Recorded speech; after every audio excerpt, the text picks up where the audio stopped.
Oh, it's a goal. Who got the assist? Who got the assist?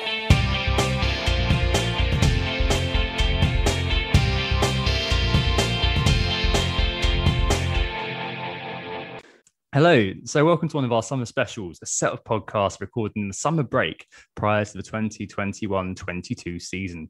These podcasts delve deep and deep dive into an individual subject that influences FPL, the idea being to give you listeners a new perspective on the game you'll know and love, and maybe, just maybe, help you with your management for either the upcoming season or whenever you're listening to this, whatever time in the future you're in.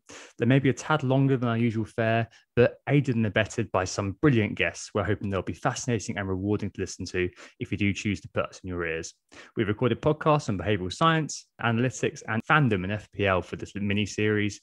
Last week, it was the behavioural science pod. This week, it's Fandom and FPL. So we are Who Got the Assist. You can find us on Twitter at WGTA_FPL, Anthony at FPL Stag, and also on Instagram, WGTA.FPL. Make sure to give us a follow on those channels, subscribe to our podcast on whatever source you use to get your podcast from. And if you enjoyed this, or indeed have enjoyed anything we've done over the past 5 years and haven't gotten around to it yet, please give us a 5-star review whenever you listen to these, as it's hugely appreciated and helps spread the word of the podcasts. This is the Fandom in FPL one, and as such, we're joined by two fantastic guests who are no stranger to the WGTA field of influence and also avid, yet shall we say, more clear-eyed fans of their particular clubs.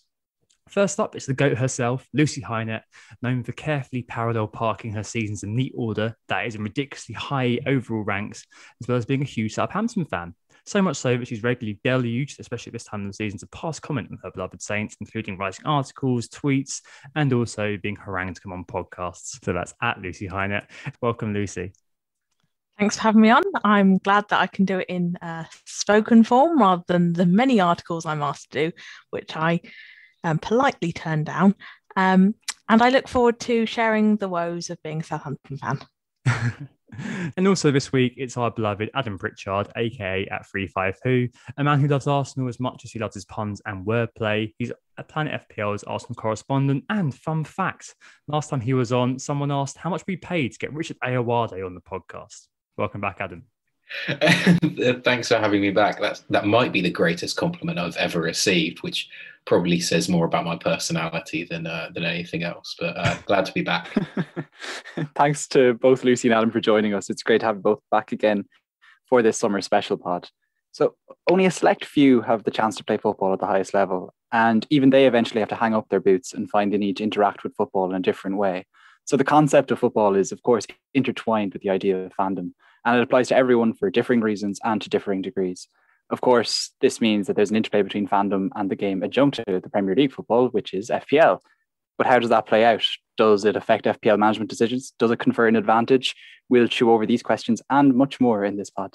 Yep, should be an interesting one. And I guess, as Anthony was alluding to, that emotional connection between a fan and their team is definitely rubs up against the more perhaps practical connection between FPL manager and their FPL team. And that kind of creates an interesting dynamic for some. And I guess a good kind of starting point here is kind of thinking about how FPL interacts with that sense of being a fan.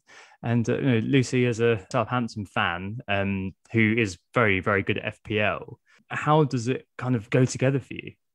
It's quite a challenging one in the sense that my experience of Southampton isn't entirely a positive one.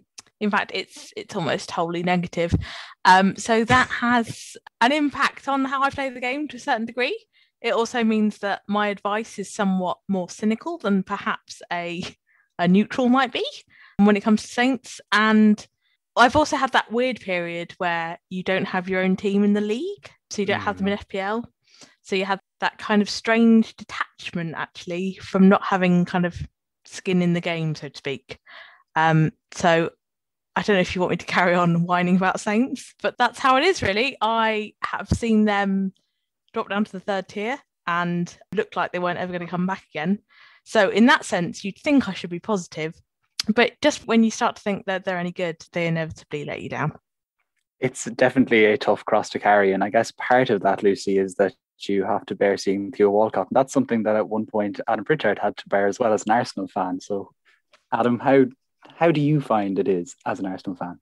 You say bear as if it's a bad thing. I think he scored like over 100 goals for Arsenal or something like that. He did okay, but yeah, I think sort of similarly to Lucy, I often find myself being overly cynical and almost trying to go the other way, because I think there's, at least for me, there's a worry that people will think, oh, he's just saying X player is good because he's an Arsenal fan. So I think I tend to be overly cautious, and it happened quite a few times last season. And I've also been burnt quite a few times by backing an Arsenal player, Alex Iwobi, thinking that they turn out to be half decent and then they just do absolutely nothing. So yeah, I definitely fall on the cynical side of things, I think. I feel like we've ended up with two very cynical fans, but at the same time, I think that's actually quite a good thing, because I guess, if you think about the different sort of fans you see out there, you've got very passionate fans, that's PASHUN, who are the kind of people who have three of their own players no matter what. And it can work. There are a few kind of good examples of this. So Ben Crabtree, the ultimate sort of availability heuristic example, no Liverpool in the year that he won. Obviously, that was one of those years where you could do that and get away with it. I'm sure hasn't done very well since. And, the likes of our mate Aaron Boyle, who never puts a Spurs player in, because he is, well, such a big Arsenal fan. I admire that, but I can never get on board with it. And, Nick and I, when we first started WGTA, we were kind of, obviously I'm an Arsenal fan, Nick's a Spurs fan, but like I never really was a frothing at the mouth sort of fan, and Nick was always just like, we're non-tribal, which perhaps sort of reflects the genial sort of person we are, I think. And I guess that's that sort of classic question that James from Planet FPL posed me when we did that mashup a couple of years back. He asked, would you rather win FPL or Arsenal win the league? And for me, it's winning FPL all day long. Like, I think maybe I'm perhaps more of a follower these days. And I guess maybe it's been moderated as well by being part of FPL in terms of content creation for so long. But there's something about suspending my disbelief and giving that over to support I just can't quite do nowadays as much as I used to. As much as I'd love to be able to do that, I still look at it sometimes, and my FPL brain is still thinking a lot when I'm watching our games, especially if I've got our players. So that can be a bit difficult, I think. And Anthony, Man United fan by way of Roy Keane, Cork's most famous son. Any impact for you, fan-wise? I haven't really picked it up too much, really, during the time we've been podcasting together. Yeah, I think that's pretty much a correct way to put it. So, I don't have a family, geographic, emotional link worth noting to Manchester or Manchester United. So it is really that Roy Keane connection that probably brought me into being a Man United fan as a kid, because just you would find that everything in sport was kind of seen through a Roy Keane prism in Cork and even in Ireland generally at, that kind of early 2000s time. So for me, really United, the team that I grew to like, were the team of my childhood, which would be kind of broadly 04-05 to 2010, 2011 is what I would kind of say that is. And I wouldn't have had much access to watch United even at that point. And so it was really about names and personalities and kind of just the team that I grew to like. So you have your Rooney, Ronaldo, you have the few class of 92 members that stayed on to retirement, and then the likes of Park and Ole Gunnar Solskjaer and Michael Carrick. And this is something I've discussed before, so I won't bore long-time listeners, but I definitely found that my interest in Man United cooled as that Ferguson team retired and moved away and just finished up their careers at United. And so I was disproportionately affected by the retirement of Michael Carrick, because it was kind of the last link to that United team that I'd grown up supporting.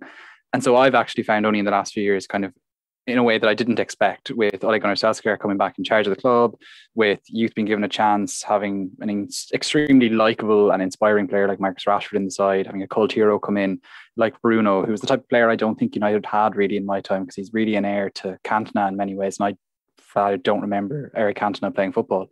So in that sense, the club has returned to something of the identity that I kind of grew up loving. And the fact that there's no silverware at the club isn't something that really bothers me.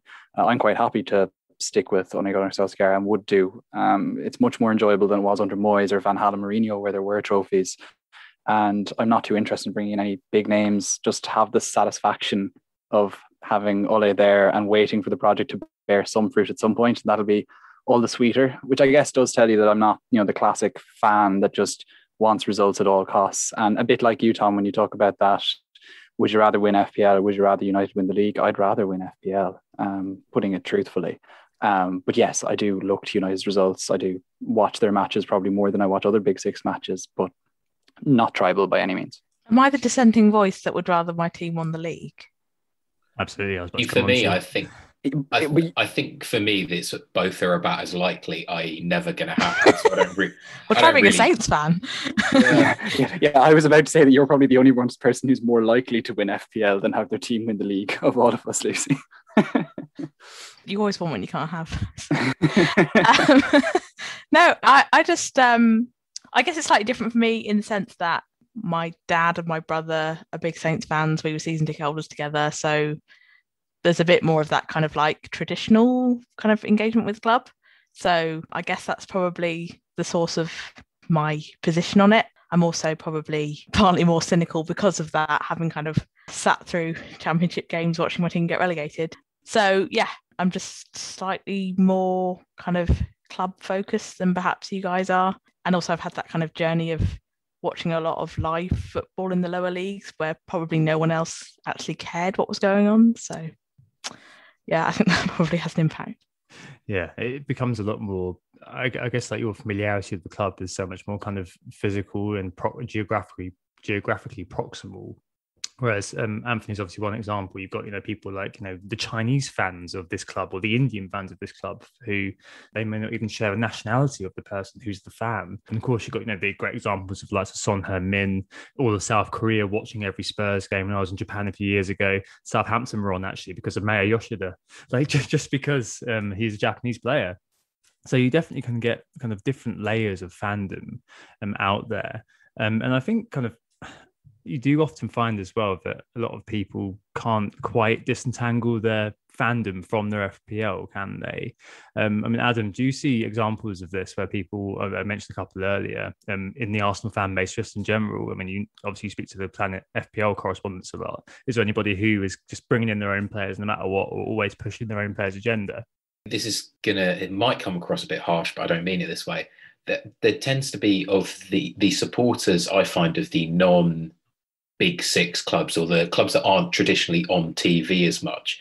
It seems to me as if they feel an extra need to justify, from an FPL perspective, bringing their players in. And I think they, from my experience, they seem to take a much more of a visceral pride if like if a Burnley fan, if Ashley Barnes scores a hat-trick, I think they seem to take pride in both the player doing that and the FPL returns that brings other people. I don't know if that's just something I've noticed, but that it doesn't seem to be the same in the Big Six sides, because there's just more generally, there's more coverage. They tend to have more fans. There's more written about them. There's more spoken about them on podcasts like this, I guess. That's fair enough. I think it does. And maybe you kind of come into the broader point that I feel like when fans of non-top six clubs have to speak, they're speak from an FPL perspective, they are expected to make some recommendations. And so it's very tough for them. They'll probably try to give you a defender, a midfielder and an attacker. And they don't want to just say, do you know what? Our team has maybe one good player, or in 5 or 6 teams in the league every year can pretty much turn around and say, do you know what? We have no real FPL prospects. And that's just it. But no fan is going to really do that to their club, are they? I'm just going to put this out there. There are no real Southampton FPL prospects this season. They've been completely priced out of it. Just forget it. Don't try it. The only way I could see it happening is if we somehow reverted to the first half of last season, which isn't going to happen. So I am quite willing to say, don't touch Southampton players. What about the budget enabler Michael Obafemi, 4.5? There's a good chance he goes out on loan. So you crack on. Something interesting in that, though, that look, make no bones about it, I think Lucy probably knows more about Southampton than I do about Arsenal. And I think people should trust her opinion on Southampton more than they trust my opinion on Arsenal. And I think I certainly put an extra weight in the opinion of fans whose teams I don't see as much, just because they're not on TV. That tends to be sort of the bottom half, or air quotes, not the Big Six sides. Yeah, I completely agree with that. It's like there's a sliding scale of knowledge when it comes to teams and players. And like for a lot of teams and players, it's kind of, my knowledge is broad and shallow, except where you've got kind of FPL sort of concern when something you really know a lot about a player, or you really know a lot about a certain team. And of course, that tends to be the Big Six. And I tend to want more information and trust fans more if I know less about a team. Normally, it's a springboard actually for me to do some research rather than just sort of taking it as read. I do trust that there's no Southampton assets in the game this year, though. But I trust fans slightly less if I know a bit more about the team as a whole. and I feel more confident in what I know, especially if the team is one of those kind of top 6 teams. Like, you don't need to tell me that Kevin De Bruyne is a fantastic player. FPL City, I already know that. So it can definitely kind of be that sort of sliding scale of interest that I have perhaps in what fans have to say. Not that the people aren't nice, but I'm sure that I'm going to have the same depth of knowledge to some extent than they already have. So I guess we've already kind of touched on this, and I think I was really interested by the point that I think you've both kind of made, that you wouldn't perhaps say a player is good because they're a player from your club in the same way that you perhaps would otherwise. So you kind of dilute your advice or moderate your advice, because you don't want people kind of accusing you of liking a player just because he's a player from your club. They don't want you to go, oh, she's a Southampton fan, so of course she'd say Danny Ings is the person to bring in. I mean, Lucy, Adam said that about kind of moderating what he said because he want people to say he's saying that because he's an Arsenal fan. Do you find yourself doing that, like just doing down the players to some extent? And I mean, does that have an impact on the advice that you give? Yeah, it has an impact on the advice I give. It has an impact on who I actually pick. So Danny Ings, when he went on his amazing goal scoring run last season, I didn't really touch him until he stopped scoring. So that was great. And I didn't really recommend him to anyone either. Yeah, I think I'm always worried about the accusation that I've done it for kind of biased reasons, even though if you followed me for any length of time, you realise that I don't have a lot of faith in these players. And there's also the fact that I kind of have my own disappointment around a player when they don't perform, and I kind of don't need anyone else's disappointment. So I don't need them saying to me, oh, he didn't score, or he got benched. I know it. I saw it. And also, like, I've had enough disappointment out of watching the game and seeing it without you adding your FPL pressure to me or my own FPL pressure. I think that's kind of one of those things that I'm able to enjoy a Saints player doing well when I don't own them in FPL. It doesn't really have any impact on my enjoyment of the game.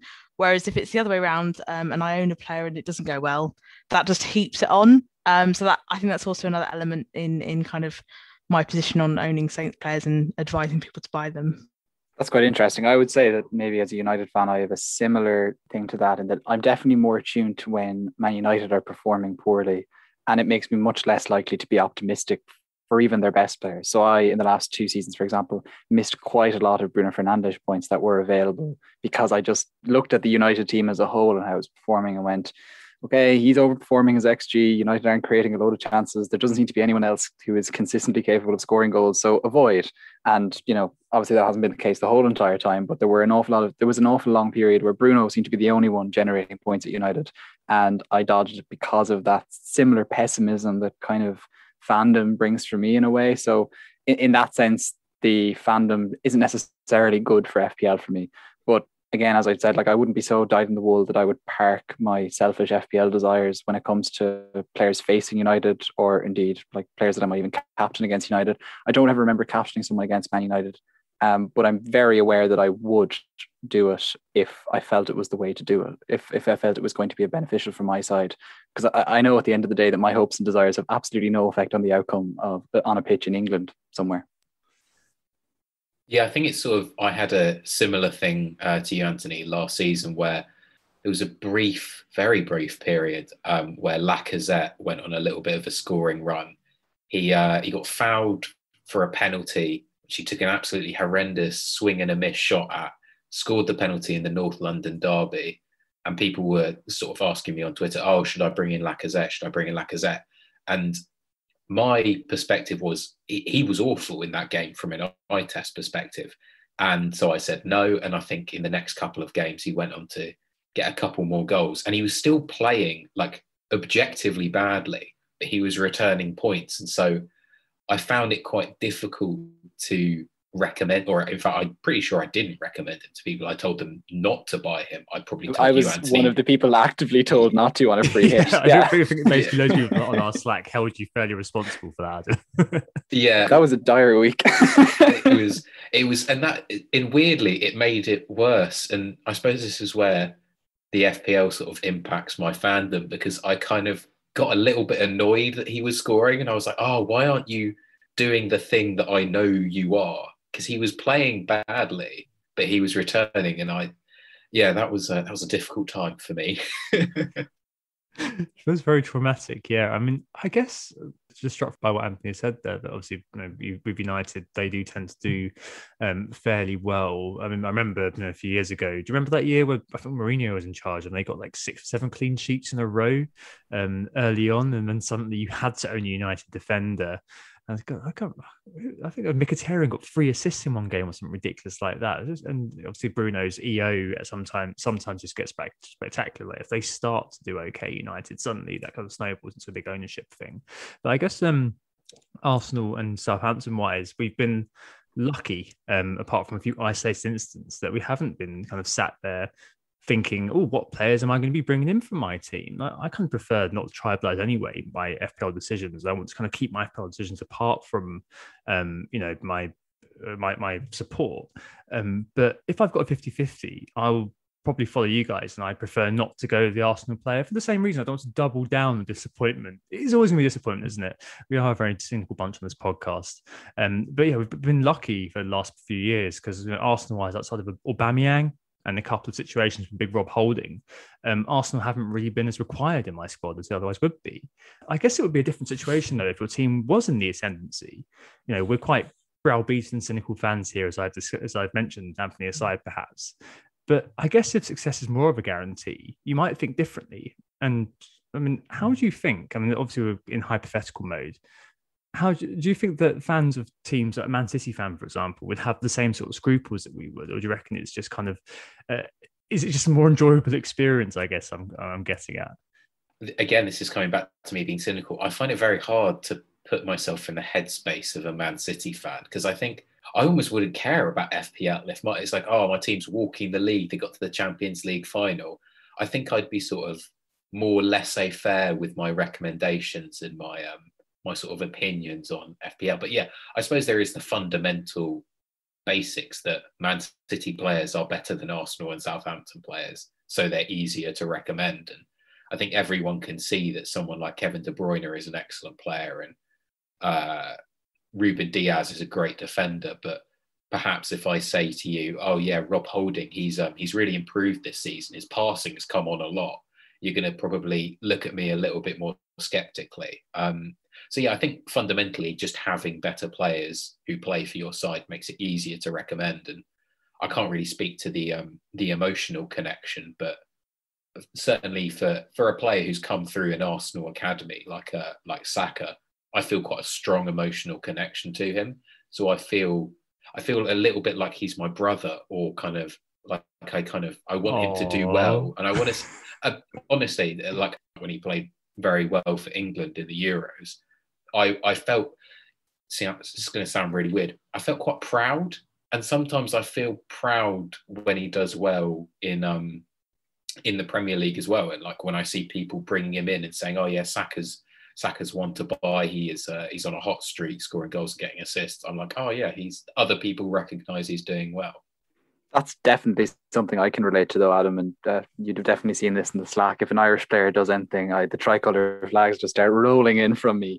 That there is this element of like, hello, relevant, we're relevant. That just kind of takes over me, and that could be Jeff Hendrick, it could be Matt Doherty, it could be someone coming off the bench and getting one of their early career goals, like an Aaron Connolly or a Michael Obafemi. I'm just as excited no matter who it is.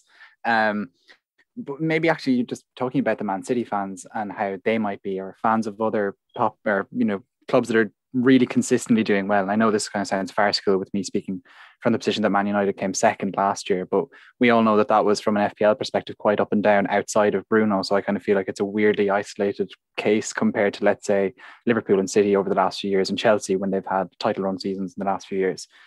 What I can see affecting those fans from an FPL perspective is having a real hypersensitivity to all the talent in the team and where the goals might come from. So I could see those people being caught tripling up on that team far too easily and finding themselves just overexposed and getting caught on the third player. Like no matter what, even with City walking the league last year, all of us found it quite hard to keep 3 City players in our team. Number one, because of the expense, but number two, because it was quite hard to depend on 3 City players, because you could quite easily end up with all 3 of them benched in any given week. And so I feel like there are whilst it's obviously probably helpful to have a real insight into a team that's doing well, from an FPL perspective, I think it can be a double-edged sword as well. I think maybe FPL asks you to be a bit more objective about what you're doing. And so, as I said at the beginning, it's about kind of a more practical connection between you and your players or little shirts that you've bought. I mean, Lucy, in the Southampton sort of community, do you find that your sort of FPL brain kicks into gear when you hear people talk about your players? Like, is there ever a sense that you're kind of thinking objectively, I know you're talking rubbish, but subjectively, no, I love what you're saying? You mean in terms of kind of like being appreciative of like data and yeah, kind of... yeah, like just being able to kind of do the thing, have your FPL manager hat on, as it were. Yeah, well, I actually did like a couple of seasons ago, did a thread on like our like opening 6 weeks of data, and got absolutely panned by the Saints community, who were like, data means nothing. What matters is goals. And I was like, okay, I won't do this again. Yeah, I am fairly outspoken on the Saints hashtag, in the sense that I would like to say, quite balanced. Where I struggle to be balanced is kind of in a kind of match scenario. So particularly if I'm at a game or if I'm watching a game, any of my live takes, just ignore them, because they're going to be absolute garbage. Wait for me to kind of simmer down, because anything in match, particularly if we're losing by a substantial number of goals, which, let's be honest, is quite possible. 9. Sorry. How dare you? That's only happened twice. Anything live I really struggle with. But other than that, I'd say I was fairly balanced. And for that reason, people don't tend to be that kind of happy with me, because I don't really kind of embrace the kind of more tribal aspects. That said, when it comes to England selection policy and no James Ward-Prowse, don't get started. I mean, I just find that really fascinating. Like I often find that as well. And I look at what's going on in FPL Twitter, and then I'll see, not because I follow them myself, because I don't destroy my timeline, but you see takes from football Twitter, and you're often like, wow, hang on, this player isn't any good, or hang on a minute, that's completely untrue. And I guess it kind of speaks to the fact that maybe if like fandom is a representation of that sort of being a football fan person, and FPLdom, I think it is a very different sort of beast. I think that is you looking at all these little kind of bits and pieces of data and understanding. And I think maybe it is about kind of the team is quite useful, and that's what you kind of support. But with FPL, it perhaps does get to kind of the Anthony situation when you're looking at a certain player, because the player is what's important, not so much what the team does. I mean, I don't know if I'm poking at this in the wrong direction. Anthony, does that kind of make sense? I do see where you're coming from, that maybe I think you're getting at more the Irishness is what makes me like try to identify individuals. Is that more specifically it? And it's a useful talent from an FPL perspective to then identify individuals within squads for FPL. Interesting. I'd never thought about it that way. I don't think the skill transfers, because I think it goes back to that connection that Adam was talking about that he has with Bukayo Saka, that I need to have that, real interest in understanding a player to maybe have that interest that comes with a player being an Ireland international.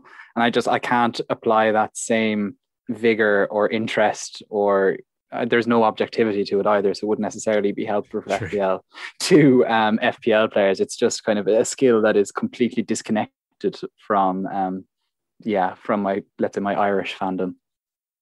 Okay. I just think I'm kind of trying to think about whether there is a dynamic here between the player themselves, because the players who are buying at the end of the day, and the support for the club, if that makes sense. Like if FPL is more player focused and kind of fandom is more team focused, and just kind of drawing a parallel between that and, you being a Roy Keane aficionado, which is why you're a United fan. It's definitely an interesting area. And on the psychology pod, we spoke about kind of self-distancing as a coping mechanism to help fans, that is, deal with emotions throughout the season. And especially if you're a fan and also an FPL manager, I mean, Lucy, do you like ring fence your fan self from your FPL manager self when you're watching football? If you're watching Southampton, especially, obviously, if you've got some involvement in the game per se, for example, if you captained against Southampton, would you captain Southampton? If you did, that must be like a real mix of emotions. I mean, do you have that sort of sense of distance between FPL and fandom in your head when you're watching games?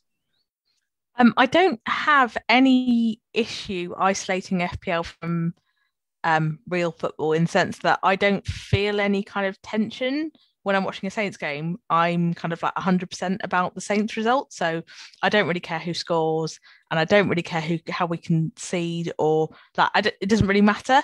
It doesn't really kind of figure in terms of my enjoyment as long as Saints win, really. I don't have a problem captaining against us. That doesn't mean that I'm willing the player to do particularly well. It's just a kind of realism thing. I think I'd rather go with the most realistic captaincy option, and if that's against my team, so be it. That doesn't mean that, I particularly enjoy it when they do well, but I kind of try to isolate the kind of, there's no reason to say a player will score. My hope has no bearing on that, so I don't really see the problem with that. And so you don't do anything with your team, for example, like ensuring that you don't have defenders in your side that are playing against Southampton, for example? No, I just try to be as objective as possible about our weaknesses, which are plentiful. And if that means playing players against them, that I have no problem doing that. As I say, during the game, I'm hoping that my FPL team goes down the pan, and that's all, being irrelevant. But the fact is that we're not very good, so having players playing against us is probably a good idea. Just imagine this pod being quote retweeted by lots of Southampton people I don't even know, being like, how is this fan saying we aren't any good? What a traitor.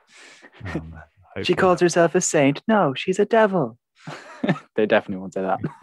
Again, Cliff Richard in my head there. Just the devil. Anyway, Adam, what do you reckon to this question? Obviously, don't have to captain Arsenal players too often to double down on disappointment. Do you find you ring fence your FPL self from your kind of fan self when you're watching football? I think in terms of a little bit like Lucy, when I'm watching Arsenal, that's sort of what I'm focused on. I'm not really thinking about how my FPL team is doing, but I suppose maybe it's a little bit of a different situation in terms of owning and captaining players, because if I'm thinking, I might captain someone against Arsenal, it's likely to be a high profile player of a sort of air quotes fellow big six club, and they tend to be quite cagey games just from an emotional perspective. So I almost don't want to put myself through that, because I think that on top of the high stakes of the game that I'm watching itself would not be too much for me, but it's just sort of not something I've ever really considered. So yeah, I think in terms of captaining Arsenal players against sort of non-top six sides, I think I am sort of able to analyse it fairly objectively. Like at the start of last season, although Salah outscored him, the kind of general consensus was that Aubameyang was a good pick for captaincy for those first 2 weeks. And I didn't let that put me off captaining him. I didn't think, it's an Arsenal player, I might jinx him if I put the armband on him, or even, it would be too much for me to have a FPL and a fan stake in this game. So I don't let that stop me. But then again, it's not really certainly captaining against Arsenal, it's not really a situation I'm in too often. So yeah, I haven't really had to experience it, to be honest. I definitely. And Anthony as well. I mean, I guess since we're FPLing most of the time and our sense of fandom is obviously far less in depth than these guys, it is, for me, when I'm watching Arsenal, I obviously will mostly be pulling for Arsenal, but sometimes most of the time, I am probably thinking about my FPL team more than that, especially if games are going to go back, hopefully one day, to being concurrent.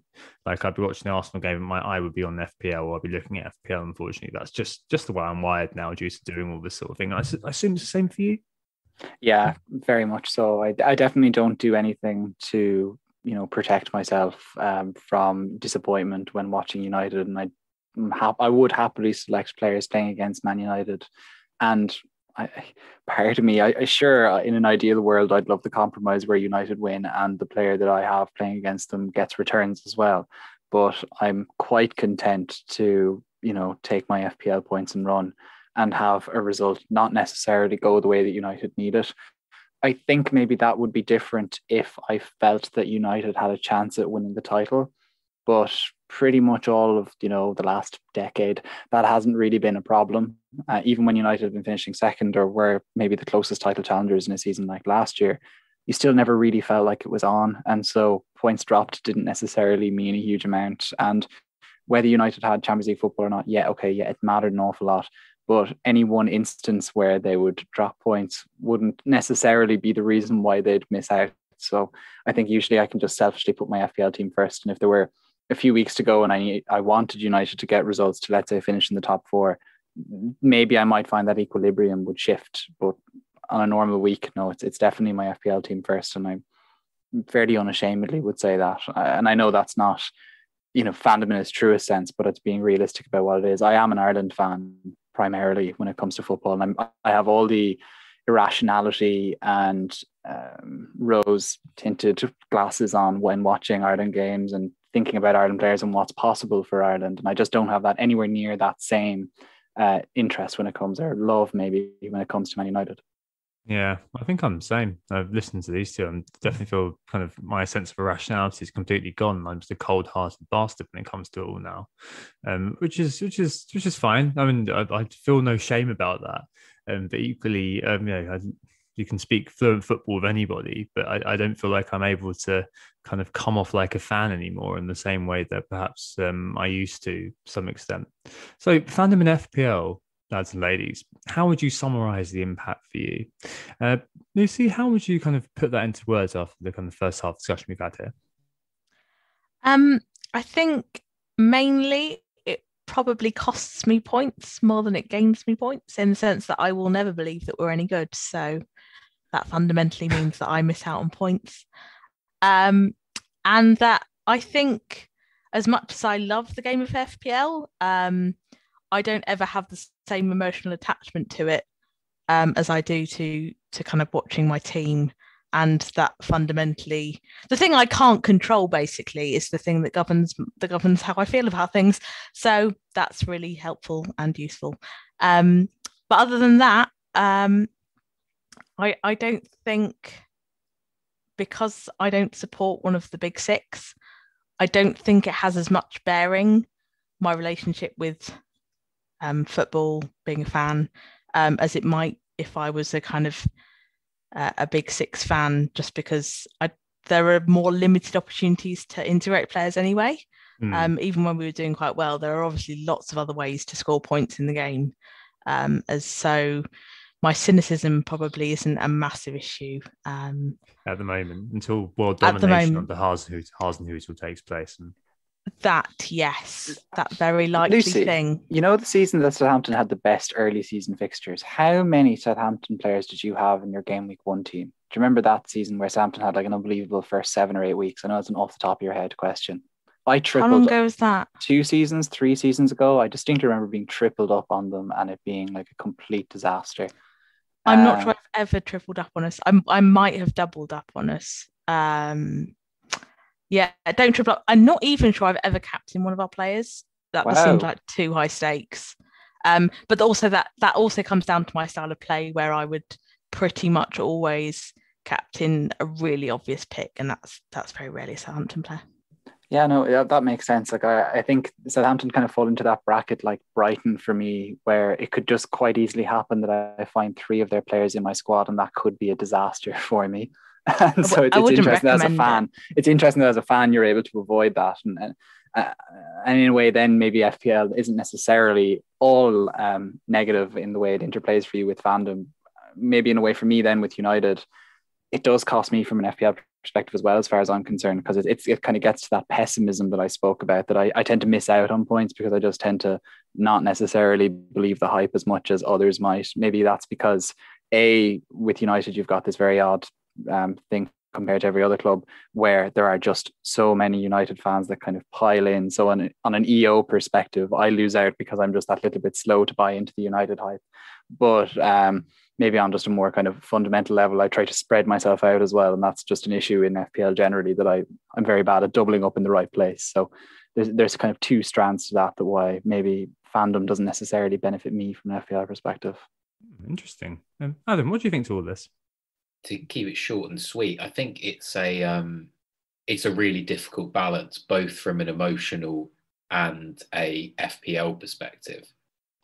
Thinking just on what Lucy said, I don't think I've ever tripled up on Arsenal either, when you would think there would be more opportunity to. And quite more often than not, the Arsenal players I have picked have been in situations where there is either no alternative, so like on a free hit where there's very few teams playing in a blank game week, or when I just want to have a bit of fun. Like I remember at the end of the season just gone, and the last week, and my final two transfers were to bring in Callum Chambers and Gabriel Martinelli. And when Martinelli didn't start, Callum Chambers ended up getting me 11 points. But I just thought, I like these players sort of as players, and I think they've done quite well recently. And so I just thought, just have a bit of fun, put them in my team.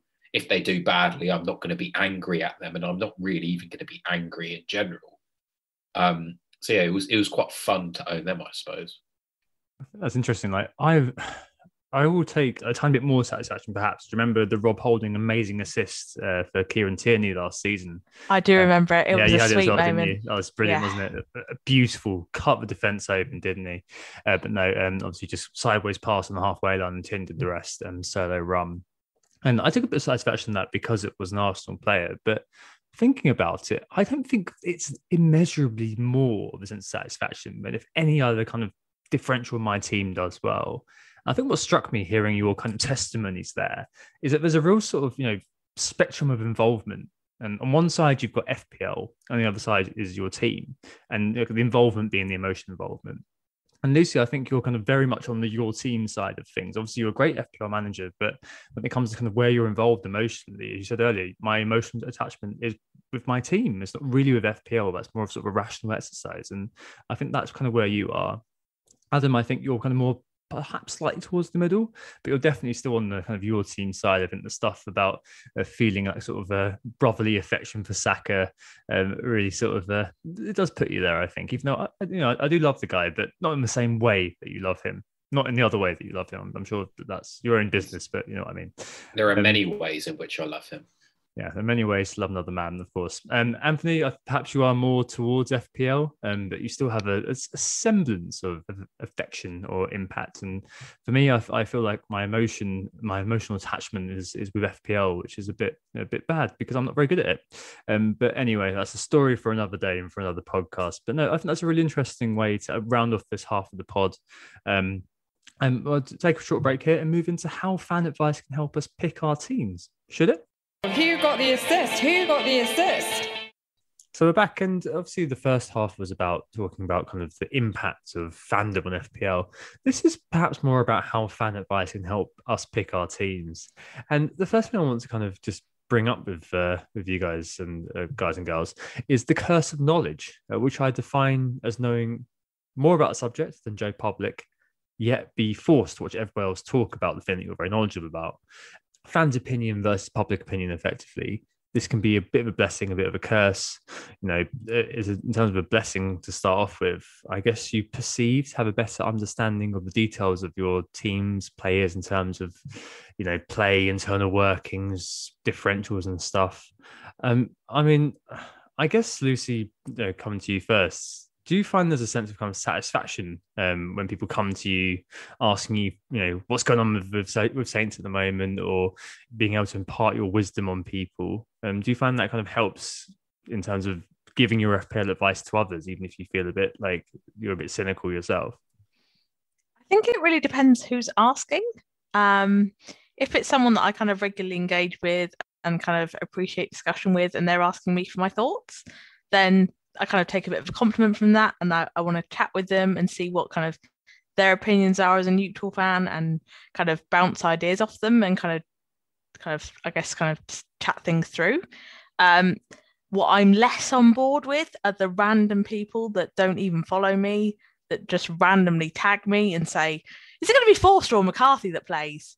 And I just think sometimes expectations are far too high. I don't have a direct line to Hasenhüttl's office. I don't know which goalkeeper he's going to play. And to be honest, asking me is a completely futile exercise because I'm not going to tell you. I'm not going to, say Forster or McCarthy. I might give you I'm kind of expecting blur, but I'm not going to commit more than that. So you're probably wasting your time. And those are the kinds of questions that I start to go insane with, mainly because I have about 30 times a weekend and I just can't quite cope. I think there are generally, in kind of the Twitter community as a whole, far too high expectations of what an informed fan can tell you.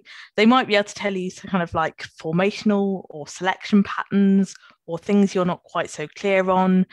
Who are the kind of main attackers? What does your style of play, what's that based on? That kind of thing. Yep, we can help you with that.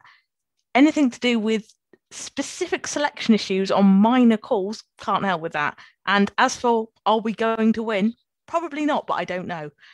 It depends who the conversation is with and the expectations of what I can deliver in that conversation as to whether I find that enjoyable experience. And I would say that kind of generally applies to other people. I see them put on the spot for quite specific issues. And also those kinds of, should I pick the player from your team or the player from this team? Because they don't have the same level of knowledge for those two people. So asking them is probably a bad idea because they're either going to be like me and probably urge you away from them because no one wants to be scarred by the same experiences that I have. Or they're going to be like, yeah, you should pick my player because I don't really know anything about that player. So yeah, I think sometimes the questions and the expectations aren't quite so realistic as they might need to be. Sounds more of it. It sounds like the curse side definitely comes out more than the blessing side to some extent, depending on the interaction you're having, of course. I guess, like Adam, obviously we've discussed Lacazette example earlier on. There's obviously a few other examples out there, like Willock, for example, having a great end of season last year. I mean, were you asked about that, and were you able to impart any knowledge that you then were able to gain satisfaction from in hindsight? I think I do. I fit in sort of similar lines to Lucy in that I feel quite comfortable in telling people how I think Arsenal will set up and what I see from a tactical perspective and from an eye test rate a player's performance. And it's sort of why I championed Joe Willock quite strongly towards the end of the season. It's not just because he was obviously an Arsenal player on loan at Newcastle, but I could see, okay, well, Graham Jones was the attacking coach who came in at Newcastle halfway through the season, and you could see, okay, well, there's clearly a different way he's trying to use Willock. He's kind of using some of his best attributes, his energy. He's not putting as much defensive rigors and structures around the way he's playing. So I think if I feel tactically there's something that makes an Arsenal player or an Arsenal adjacent player in Willock's case a better FPL asset, I feel quite confident in saying, oh yeah, they're definitely one to go for. I'm quite lucky in that I don't really think people think I'm that good at FPL, so they don't. Well, I'm not very good, so they'd be justified in that. They don't really come to me that often for kind of should I pick X or Y player.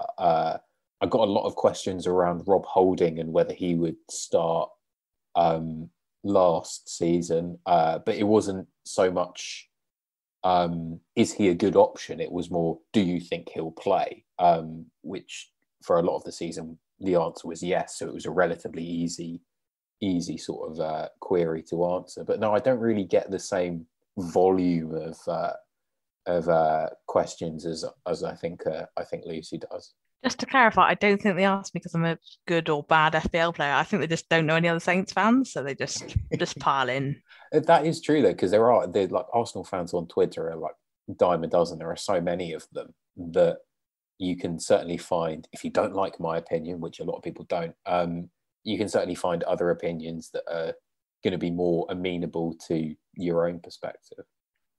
And I think maybe I could come in on this, in that as a Man United fan, it's a club that everyone has an opinion on, whether they're fans or not. And United are, there's a bit of a self-continuing cycle with Man United, in that, they're the most focused team in the media, so therefore people are more exposed to them when they play matches. Their matches are overanalyzed. Everyone has the same exposure to them, and so it kind of keeps going on. And so unless you're a United fan who watches 90 minutes week in, week out, which I'm not, I would be drawn towards big games or games that are important to me from an FPL perspective, not necessarily Man United games. Most weeks I find an excuse to watch at least a bit of the United game live. I'll obviously watch the highlights back, but that doesn't mean that I would have superior knowledge to, to be honest, Joe Public at that point, or at least certainly some random member of FPL Twitter who watches more football than your average member of Joe Public. So from that perspective, I don't find that I suffer from that particular curse of knowledge whatsoever. And people definitely wouldn't come to me asking me any questions about Manchester United. Maybe I don't come across tribal enough on Twitter ever for people to even necessarily know that I'm a United fan, unless they're a podcast listener, for example. If Ireland qualified for a major tournament, I'd expect to have much bigger problems with people coming to me for Euro Fantasy, looking for their bargain basement centre-back or something for their FPL team in that. But that probably won't happen for a generation. So at least that means that I'll probably never have that problem. No, fair enough. I mean, obviously there's a sense that, Anthony said everybody has an opinion on United. Adam, you say there's a lot of Arsenal fans, and Lucy said you seem to be kind of obviously sought after for your kind of in-depth knowledge of a particular issue. So I guess again, it's one of these sort of sliding scales of knowledge. And obviously, Lucy reflected some frustration of being asked questions from people who know nothing. But just to move us on, does this work in the other way too? Like, do you see people saying stuff like, you see people making logical links between what could happen with a player or how something could change, how you could set up, which works on a surface level, logically that makes sense. But in reality that doesn't work. I mean, you've obviously got that weekly eye test versus, Josephine Blogs, who watches a team one week and then has her own half-assed musings on the divine. Like, is that kind of something that you see, that you kind of see people kind of writing their own theories on Saints without knowing anything about Saints? And does that rankle? Yeah, that rankles pretty hard. Particularly the people that don't seem to watch us or know a lot about us, but are very sure that they know better than I do. And I don't know if it's gender related. It could be. But there are quite a few people that tell me stuff about my team that I know to be definitively wrong. So, for example, this week, there was the rumour that Southampton might be one of three teams going after Nico Williams from Liverpool, to which I said was probably quite unlikely from us, given that Liverpool allegedly want 10 million. We don't have any money at all, and are unlikely to pay that for a backup right back. To which I was told that apparently it's exactly the same as the time we bought Kyle Walker-Peters, but it's not, because we had him on loan and we really needed a right back at that time. That kind of thing where people tell me that, things are not as I see them. I don't mind, obviously, being wrong. I am sometimes wrong, but if you're going to tell me I'm wrong, you're going to have to come up with a reason as to why I'm wrong, which is based on more than just a kind of surface level judgment. I don't take that particularly well. It's a little bit awkward. I do, on the other hand, enjoy talking to people who kind of want to get into the nuts and bolts of Saints. I don't know why you would as a neutral, but those that are brave enough to do so, I fully welcome. And there are lots of people that also, given my cynicism, are quite good at counselling me. So they might bring stats up or kind of things they've noticed in a one-off game that's been on television, for example, and say, oh, I thought X was really good, or I thought the way you were doing this was really good. And that often kind of, particularly if the result hasn't gone the way I'd hoped, that kind of, I find that a kind of productive thing that kind of levels out maybe some of the kind of emotional engagement that I was talking about, and kind of balances it back off again. Okay. So yeah, I think I'm quite a stats-based FPL player, but I'm probably not much of a stats-based consumer of football from a kind of Saints perspective. So having those kinds of conversations is kind of a more positive thing that I probably wouldn't get outside of the FPL community. Excellent. So some sort of blessing there. One quick question before I move on to the other two. Would you rather be asked the same question over and over again, or have to see other people's bad answers to said question, but you've never asked it ever again yourself? The bad question, I think. So you prefer to see other people's half-assed musings on something that you know a lot about, rather than being asked the same question over and over again. Yeah, I just feel like I can at least, I don't want to sound like a dick and say put someone right, but it's basically that. I feel like I can, educate someone, or at least kind of show my thoughts on something in a productive way, which, might make them think differently, as opposed to the millions of questions where I pretty much just quote tweet myself, which, is more of an admin thing than anything. So yeah, not so much. Okay. So you prefer to have to deal with bad takes rather than be asked the same question. Interesting. Because both kind of sides came up. Assuming that the bad takes assuming there aren't as many bad takes as there are questions. Okay. No, it certainly makes sense. I mean, Adam, we often speak about what happens in Arsenal world, but obviously kind of a few musings, laughing at the latest transfer link. And we all know we're going to end up giving a 3-year contract to a 35-year-old.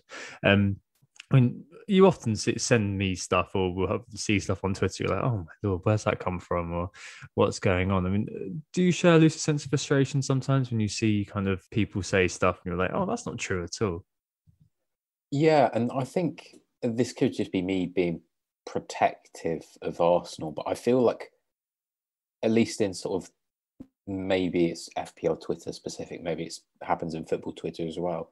I feel like a lot of people like Arsenal doing badly and kind of like to bring up the old stereotypes. I feel like quite a lot of people have the old crutch of, oh, Arsenal can't defend, all that kind of stuff. And so if I say, oh, no, actually, Arsenal have improved defensively recently, they will try to kind of say, oh, no, Arsenal are brittle, Arsenal are weak, which to a certain extent we are. But I do feel like sometimes people enjoy Arsenal doing badly. So I think I'm quite used to negative external takes that are, at least in my perception, overly harsh, if not necessarily entirely wrong. And then from the other perspective, because there are so many Arsenal fans on Twitter, I think you're just bound to get more hysteria, more over emotive opinions and reactions. So I'm equally used to that, really.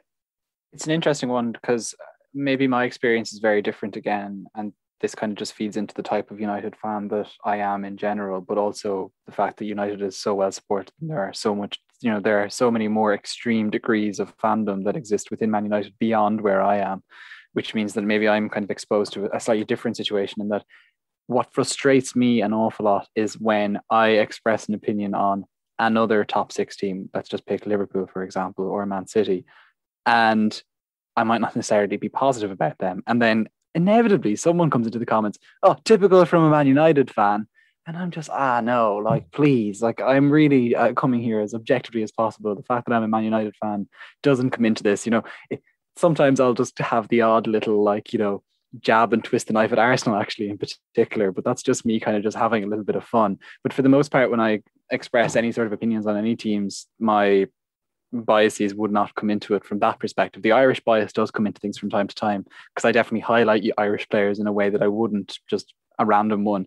But the United thing never comes into it. So I find that quite frustrating when someone tries to get me for that. What I also maybe find kind of annoying in this broad stream of, the conversation is blindly positive Man United fans. That's it. It's really annoying that it's just like, and maybe it's the function of being a society where any sort of disagreement or disapproval is seen as some sort of betrayal of the herd. These United fans find the need to kind of go beyond any type of reality with how positive they might be about ex-United fan. It's like Dan James, the second coming. He's a great player, like, absolutely, don't get me wrong, but he's not necessarily FPL gold by any means so far in his United career. I hope he is.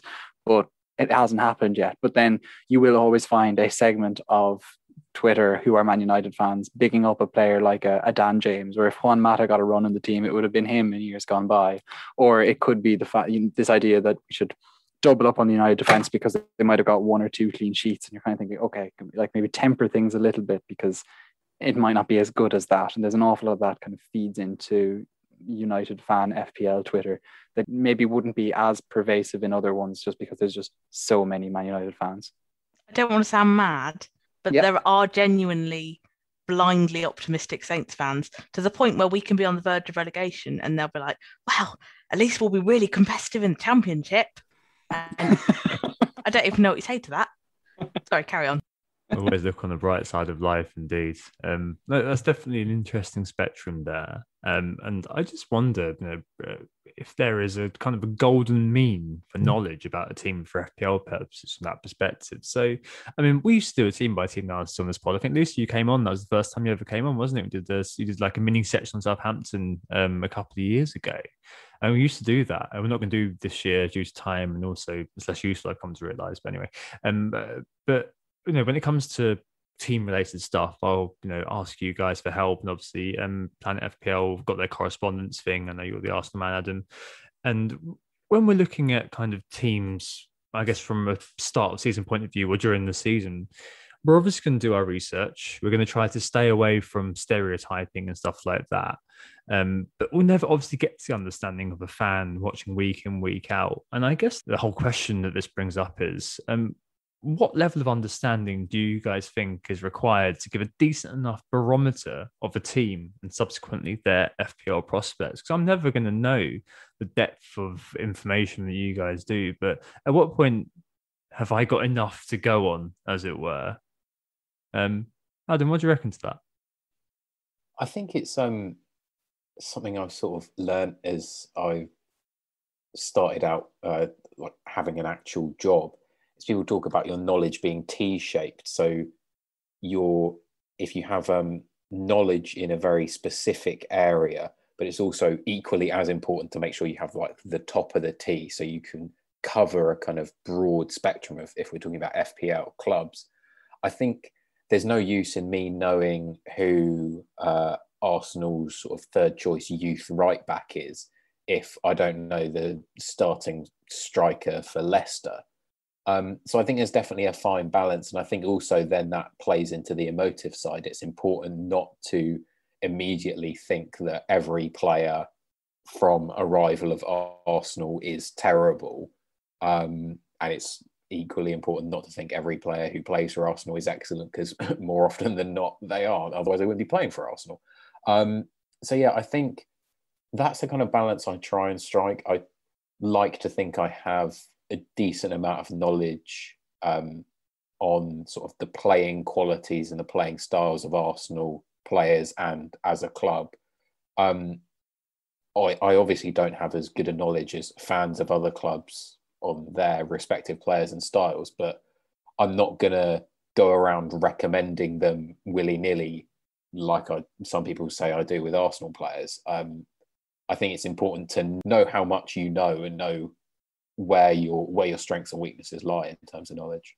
I was thinking about this from a United perspective, and it's very hard for me to necessarily come in with some sort of golden mean for knowledge, because I don't think I reach it when it comes to United, because I feel like there's such a huge number of people who watch 90 minutes every single week that I feel like they probably come with that golden mean of Man United knowledge in a way that I don't from an FPL perspective. I just feel like the ceiling is very high, and I am, I'm somewhat off the floor on a step ladder, but I'm just nowhere near kind of the mean to reach that point. But as Adam kind of gets at, it is watertight. It's important to have watertight knowledge of all teams anyway.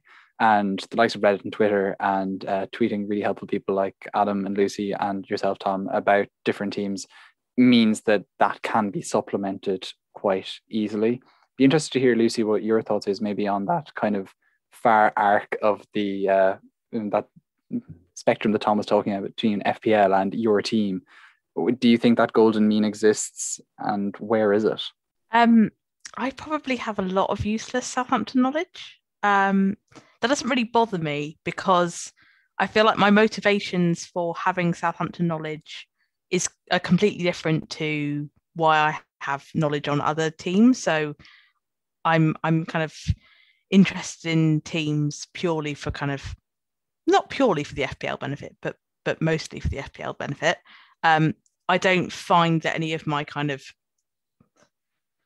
FPL thoughts dominate when I kind of watch Southampton games. That's not really what I'm kind of thinking about, and it's more of a kind of retrospective thing. So I'm very rarely kind of watching a player thinking, oh, they'd be quite good in FPL, or Saints have a weakness in this wing, that would be good for FPL to note. That kind of thing I kind of tend not to do.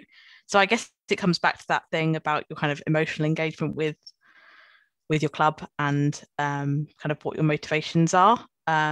So yeah, I probably carry way too much weight in terms of Saints knowledge. In terms of knowledge of other teams, I think there's an importance in being selective about the knowledge you pick up, and kind of looking for knowledge rather than waiting for knowledge to be kind of spoon-fed to you, because I find a lot of threads from fans aren't necessarily the kind of information that I'm interested in or information that I find useful. I think also in a Twitter context, I think you need to be careful about fans that kind of whip up Twitter storms around their own players. So there's quite a common pattern, I think, of accounts who support a team perhaps kind of doing threads on those teams, kind of, really generating a buzz about those players, and then you can get sucked into that other kind of Twitter phenomenon of the kind of on trend pick, herd mentality, the group thing. Yeah, yep. The group think. So I think that all bleeds into the same thing, and again, that's just something to be very wary of. As I kind of mentioned before, threads from a fan about a team, unless they're kind of statistically based or they're showing me something kind of slightly different about a setup or tactics and formation and things like that. If it's picking out individuals, then I tend to be quite cynical about that kind of thing, and that's the kind of area where I'd urge caution, I think. So I think having conversations with people who are fans is a far more kind of productive way of kind of filling in the gaps that I have in my own personal knowledge, and then kind of supplementing the kind of other research that I might do. So yeah, I don't think that I probably have the optimum knowledge, but it's just kind of how it's kind of organically gone as a result of my fandom, I suppose. Yeah, I think I'll often just have a look myself, be it through, hopefully I've been able to do some eye tests, but you never know these days. But hopefully I've at least had a look at some data beforehand or read up to some extent on the Athletic or some other sort of source, just to try to understand kind of the ins and outs of them. And I'll check with people like yourself to try to get what's going on. But I think there is one kind of thing there about fan subjectivity and how we can cut through it to some extent as well. I was just thinking about the Lundstram case from a couple of years ago, naming no names, but many Sheffield United fans told FPL managers they didn't understand what Wilder's plan was, and Lundstram be straight out of the team as soon as X, Y, and Z were fit. Cheers, lads.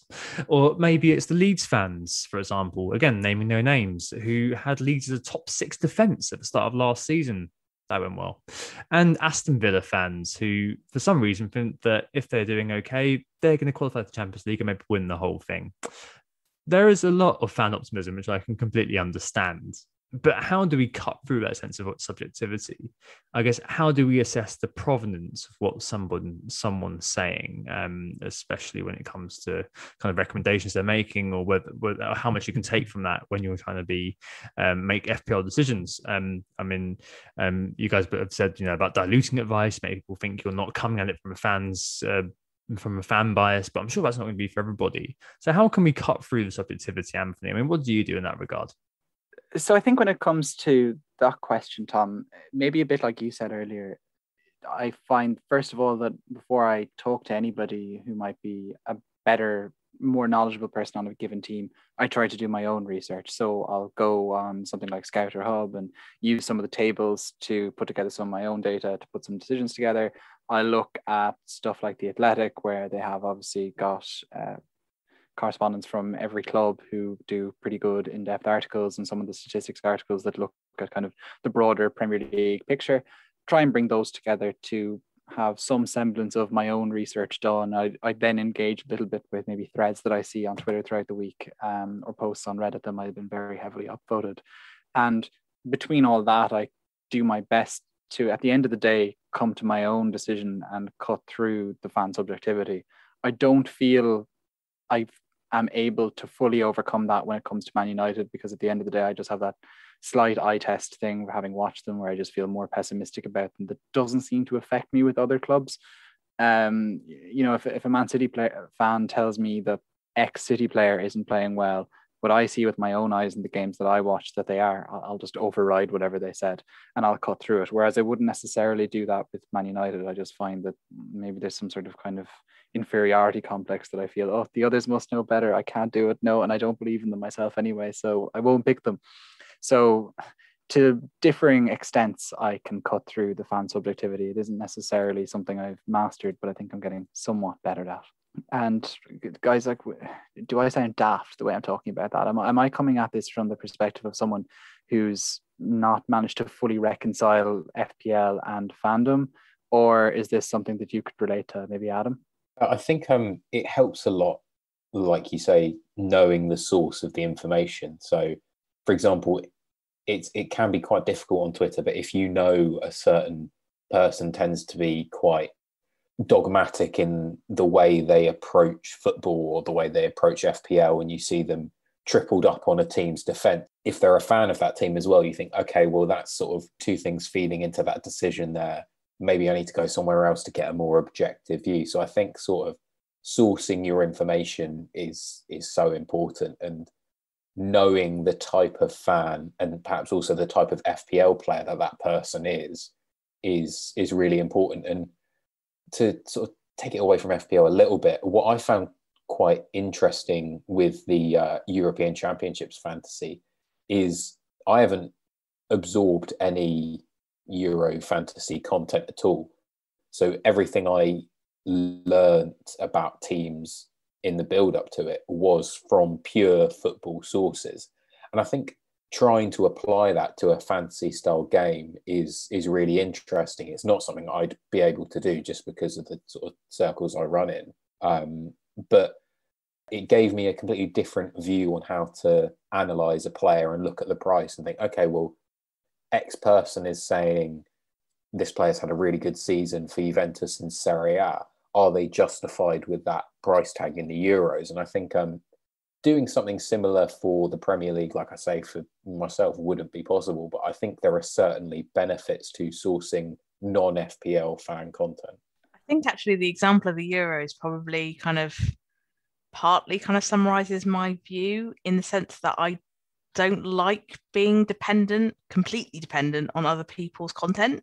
So in many ways, I like to be able to kind of form views or kind of perceptions that I then kind of verify against other people, rather than, using them to purely form my opinions, which is probably why I didn't play the Euros, because it got a couple of days before the start and I kind of looked around Twitter and I was like, honestly, I don't know enough about any of these teams to kind of, I know enough about kind of Germany and France, but not enough, about Slovakia, for example, to feel kind of comfortable. And I think a lot of the way I engage with fans of other teams on Twitter is kind of, as I was saying, more of a kind of verification, to kind of say, I've watched this game, or, the last couple of games, I have looked at the stats, my perception is X. Do you think that seems like a valid one? What are your kind of views on that? That would be kind of the way I would use is a problematic word. That would be the kind of way I'd employ people on Twitter, rather than as a service, rather than trying to use them as the kind of source of knowledge, as the kind of the center of it. I don't know if that's just because of the person I am and the kind of personality I am, in the sense that I'm kind of instinctively quite cautious and like to be able to check things like that. But that's kind of how I see fans. I definitely think Adam's right in the sense that you need to have, to a certain extent, a grip on what kind of fan they are. Even if they are perhaps an overly positive or an overly pessimistic fan, you can kind of use that to kind of moderate the input they're giving you. So you can kind of say, well, they were probably a little cool on that, but maybe that's kind of who they are. Like if you ask me about a Saints player, I would probably tell you something far more pessimistic than is probably worthy. So I think it's about that kind of awareness of who you're talking to and how you use it that's kind of important, because I think there is a lot of valuable information and far more than I can personally source, but it's just about knowing how to use it, I think.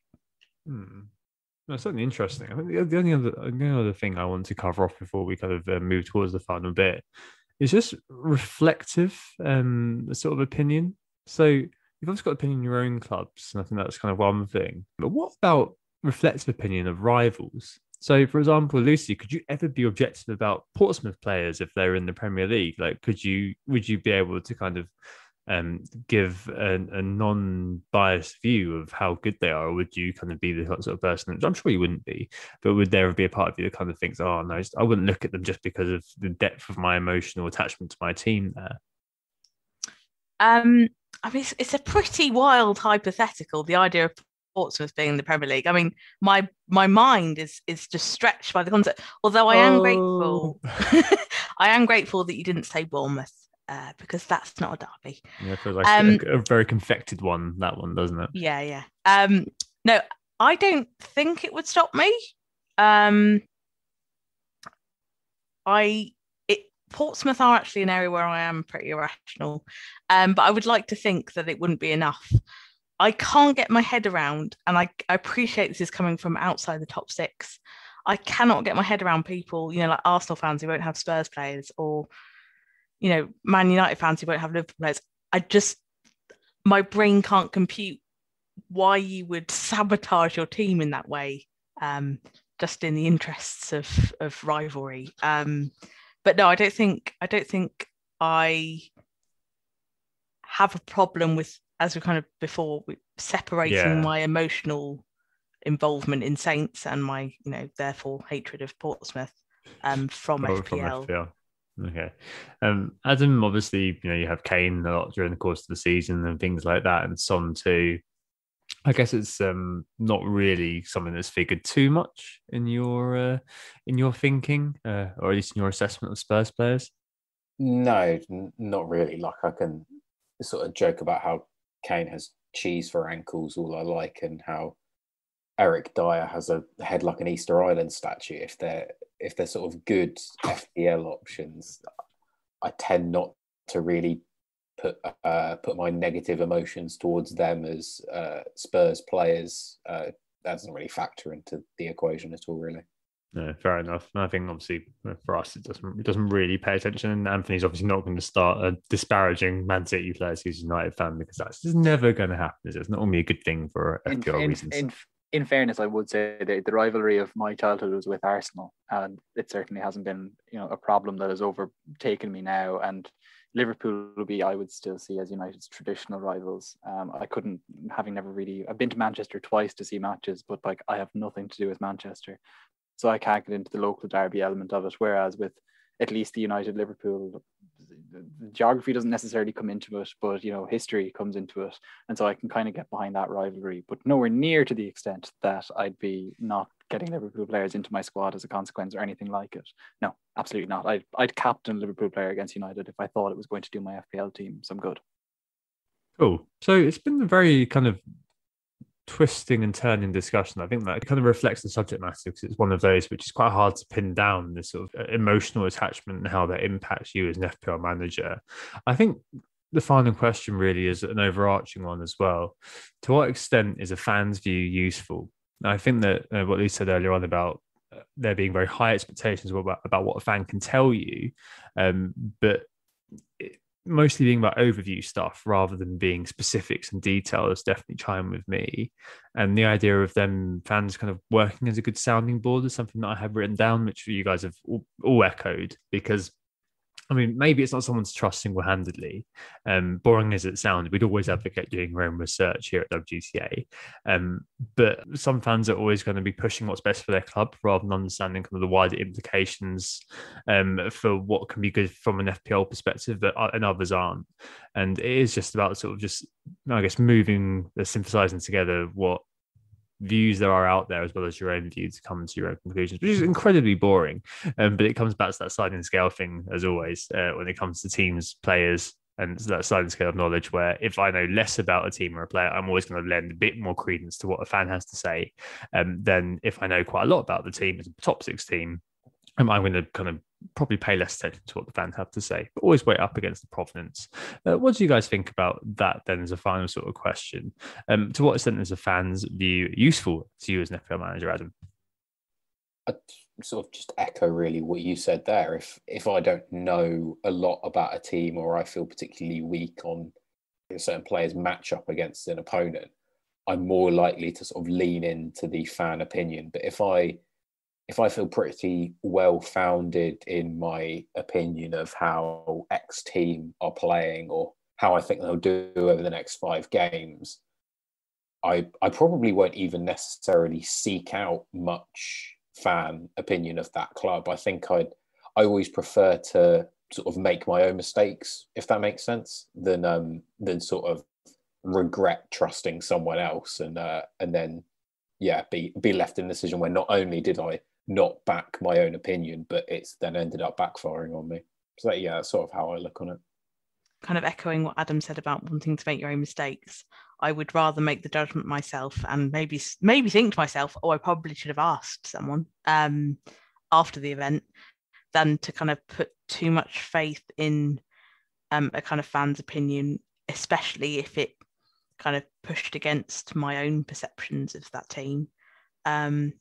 As I said before, I think fans are useful, but I think it's about kind of A, knowing who you're talking to, and B, using their knowledge in a way which supplements what you do rather than completely replaces it or kind of runs counter to it. I think there is use, but it's just about being clear about how you're going to do it, and also having a kind of principle about how you do it on a kind of consistent level, so that you've kind of been able to temper that into your own strategy kind of over a season as well.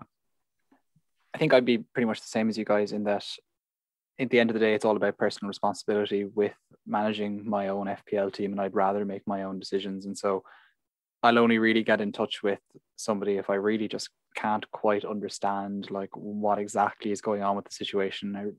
I want to look at the hard stats of performance, but I don't necessarily want to go into the ins and the outs of, which Arsenal centre back is currently in vogue. I'll just ask someone, and then I know which players to look at more myself, and that's kind of where I can retake over personal responsibility again. But maybe all of us are representing a certain philosophy when it comes to what it is we see in FPL management, which is this idea that it is our team that represents our judgments at the end of the day, whereas not all FPL managers would share that, and they might just be, happy to. We've talked a little bit about teams that are based on other people's teams on these summer specials, and this idea that people just want to just copy whoever it is that's been successful year in, year out teams in order to win their work leagues. And so for them, it isn't really about making their own decisions. It's about making decisions that get them to an end goal. And so I can understand why those people might come at how they use fans' views from a different perspective. But for all of us, we all very much espouse that same personal responsibility view. Oh, there we go. Fans, perhaps as a knowledge source, a service for Lucy to use, or at least some way in which we can all access specific information to be integrated in the own research that we've done. I think that nicely rounds off this podcast. Just say thank you very much to our guests. Adam 35 Who, your 4th appearance now. I'm guessing that this is in your top 4 podcast experiences thus far in your career. I mean, it's my 3rd appearance, and I mean, at least you sort of got my name right this time, unlike in the running order. But yeah, no, thanks for having me on, guys. I'm sure it was 4. No, you're right. Maybe you are right. It's 3. And Lucy, thanks very much for coming on. It's been a pleasure as always. Thanks very much for having me on. I'm pretty sure that I've put most people off interacting with me for various reasons, so I look forward to not talking to them. Don't worry, I do this every week, and for some reason people do come back and listen, but maybe that's why they don't interact with me on Twitter as much anymore. Maybe they like it. Yeah, maybe. Yeah, glutton's punishment. Yeah, so thanks very much, Lucy. Looking forward to messaging you in pre-season about Ings or Adams. Which one should it be? Please tell me. Neither. They're both overpriced. Avoid. Great. That's solved. And thanks so much for listening, everyone. We were Who Got the Assist. Don't forget to hit the subscribe button if you haven't already. This is a summer special podcast, not the usual fare that we would be coming with game week in, game week out. And this was recorded in the summer, of course, prior to the 2021-22 season. So if you did enjoy this and want to hear us more as the season progresses and into pre-season, we have a pretty good program lined up for you. Please do subscribe. One other thing, the FPL London Summer Meetup, 24/7 Saturday. So make sure that you get yourself down there. It's the Editors Tap, Professor Lane, London. If you can make it, do. We'll be there from 3 p.m. onwards, which will be a really amazing event. We're doing that with Planet FPL and also the guys from Surgery, and we cannot wait for the day. So definitely try to come along to that if you can. Really, really looking forward to it. Thanks for listening. Next week, it's Data Analytics in FPL. Hope you enjoyed, and in the meantime, we hope this assisted your understanding of the relationship between Fandom and FPL. Speak very, very soon. Goodbye. Oh, it's a goal. Who got the assist? Who got the assist?